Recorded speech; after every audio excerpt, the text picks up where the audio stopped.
বারাকাতু। মাইক্রোসফট এক্সেলের আরেকটি নতুন ভিডিও টিউটোরিয়ালে আপনাদের স্বাগত। আজকের এই ভিডিও টিউটোরিয়ালে আমরা খুব গুরুত্বপূর্ণ কিছু মাইক্রোসফট এক্সেলের ব্যবহার শিখব। দৈনন্দিন জীবনে আমরা খুব বেশি ব্যবহার করে থাকি। আমি এই ভিডিও টিউটোরিয়ালে আপনাদেরকে বেসিক ব্যবহারগুলো দেখানোর চেষ্টা করব। প্রথমে আমরা শিখব কিভাবে এমএস এক্সেলে যোগ করতে হয়, তারপর কিভাবে বিয়োগ করতে হয়, কিভাবে গুণ করতে হয়, কিভাবে ভাগ করতে হয়। সো এই ব্যবহারগুলো আমরা এই ভিডিও টিউটোরিয়ালে দেখার চেষ্টা করব।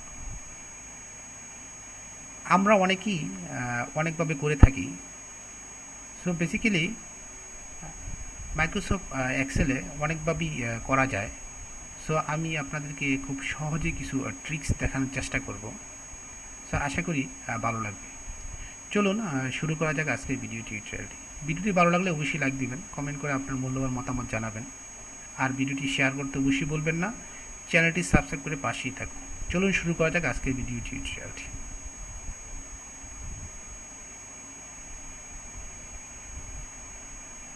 প্রথমে আমরা যেই কাজটি করব তা হচ্ছে গিয়ে আমরা এখানে দেখতে পাচ্ছি একটি স্যাম্পল হিসেবে কিছু আপডেট করা আছে। এখানে item name, quantity, price two. So আমরা এখানে total quantity, price one, price two. So total কোয়ান্টিটিকে আমরা সাম করতে চাচ্ছি। সো আমরা এখানে যে কাজটি করব সেটার জন্য আমরা ইকুয়াল সাম, সাম, দেন ফার্স্ট ব্রেকেট। সো আমরা এরিয়াটা সিলেক্ট করব যে কতটুকু আমরা সাম করতে চাচ্ছি। সো আমরা এই এরিয়াটাকে সাম করতে চাচ্ছি। সো যতটুকু এরিয়া আমরা সাম করতে চাচ্ছি, যোগ করতে চাচ্ছি, ততটুকু সিলেক্ট করে ব্রেকেট দিয়ে ক্লোজ করে দিয়ে আমরা এন্টার দিব। তাহলে আমাদের এখানে অলরেডি সামটা চলে আসবে। সামটা সঠিক হয়েছে কিনা আমরা একটু চেক করে নিই। সো আমরা এখান থেকে সিলেক্ট করি। সিলেক্ট করার পর আমরা দেখতে পাচ্ছি আনটিল 3। সো আমরা এখানে অলসো আমরা দেখতে পাচ্ছি দ্য সাম 619, কাউন্ট 36। সো আমার 36টা আইটেম বা সিরিয়াল রয়েছে এখানে। সো 36টাই আমরা সিলেক্ট করেছি। তো সাম 619। সো এখানে অটোমেটিকলি অ্যাভারেজও দেখাচ্ছে, অ্যাভারেজ কত হচ্ছে। ওকে, ফাইন। দেন আমরা চাইলে প্রাইস ওয়ান, প্রাইস টুকেও যোগ করে দিতে পারি। সো যোগ করার জন্য যেহেতু আমরা একটি কলাম অলরেডি করে ফেলেছি, এখান থেকে ধরে ডাইনের দিকে আমরা যদি ল্যাপ করে দিই তাহলে অটোমেটিকলি আদার কলামগুলো অটোমেটিকলি সাম হয়ে যাবে। সো আশা করি বুঝতে পেরেছেন কীভাবে সাম করতে হয়। ওকে, দেন নেক্সট আমরা রাইট সাইডে দেখব কীভাবে মাল্টিপল বা কীভাবে আমরা মাইনাস করব, বিয়োগ করব। সো বিয়োগ করার জন্য ইকুয়াল টু দিয়ে আমরা ভেরি সিম্পলি করতে পারি। সো প্রাইস 2 থেকে প্রাইস 1 আমরা মাইনাস করব। সো প্রাইস 2 থেকে প্রাইস 2 আমরা সিলেক্ট করলাম, দেন মাইনাস, দেন প্রাইস 1। দেন আমরা ইকুয়াল যখন চাপবো তখন অটোমেটিকলি প্রাইস 2 থেকে প্রাইস 1 মাইনাস হয়ে গেছে। সো কলাম ই থেকে কলাম ডি। সো আমরা এখানে যখন ক্লিক করব তখন দেখতে পারবো কলাম ই থেকে কলাম ডিটা অলরেডি মাইনাস হয়ে গেছে। তো আমরা যখন ড্র্যাগ করব নিচের দিকে তখন আমরা দেখতে পাবো অটোমেটিকলি প্রতিটা কলাম মাইনাস হয়ে গেছে। সো যেই কলামে আপনার সংখ্যা কম এবং কলাম সংখ্যা বেশি, সো সেখানে -5 দেখাচ্ছে।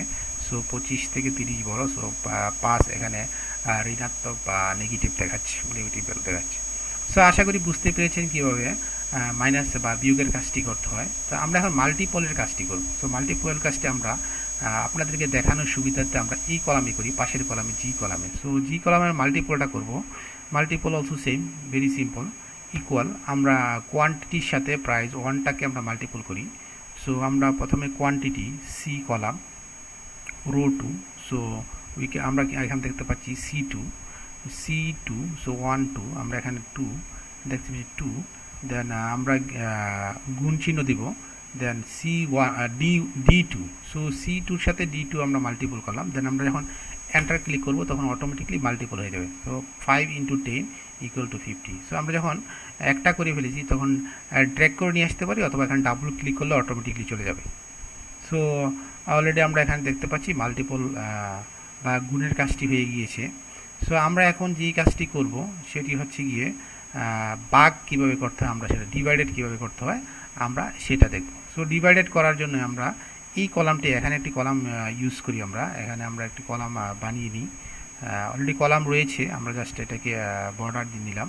So divided also same, equal দিয়ে আমরা কার সাথে কার ডিভাইড করব। সো আমরা for example quantity divided price one, so price ওয়ানকে আমরা ডিভাইড করি 5 দিয়ে। সো প্রতিটা কোয়ান্টিটির দাম কত টাকা পড়লো, ফর এক্সাম্পল 10টা কোয়ান্টিটি 5 টাকা। সো আমরা দেখি 10 ডিভাইডেড 2, সো প্রতি পিসের দাম 2 টাকা করে পড়লো। সো ফর এক্সাম্পল আপনারা দেখতে পাচ্ছেন, সো 10 টাকা প্রাইস হলে 5টা কোয়ান্টিটি হলে তো প্রতি পিসের দাম 2 টাকা, সো 2 টাকা ডিভাইডেড। তো আমরা এখানে যখন ট্র্যাক করব বা ডাবল ক্লিক করে দেবো তখন অটোমেটিকলি আমরা বুঝতে পেরেছি কীভাবে ডিভাইডেডের কাজটা করতে হয়।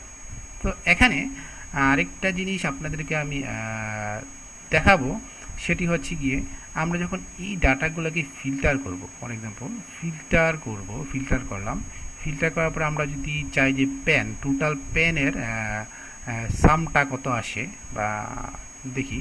সো আমরা টোটাল পেনটাকে যখন ফিল্টার করব, পেন, ওকে। সো পেনকে ফিল্টার করার পরে আমরা এখানে কিন্তু সামটা আর দেখতে পাচ্ছি না।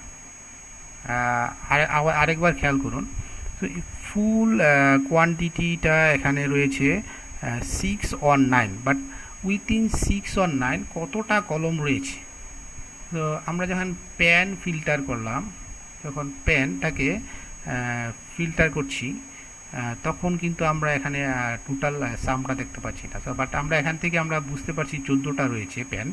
সো 5 3 2 এটাকে আমরা সাম করলে 14টা হয়, বাট এখানে কিন্তু 14 লেখাটা আসতেছে না। সো এইটা কীভাবে আনতে হয় সেটা আমি আপনাদেরকে আরেকটি ভিডিও টিউটোরিয়ালে দেখানোর চেষ্টা করব। আশা করি এই ভিডিও টিউটোরিয়ালটি আপনার ভালো লেগেছে। ভিডিও টিউটোরিয়ালটি ভালো লাগলে অবশ্যই চ্যানেলটি সাবস্ক্রাইব করে সাথে থাকুন আর নতুন কিছু শেখার জন্য। আজকে এই পর্যন্তই।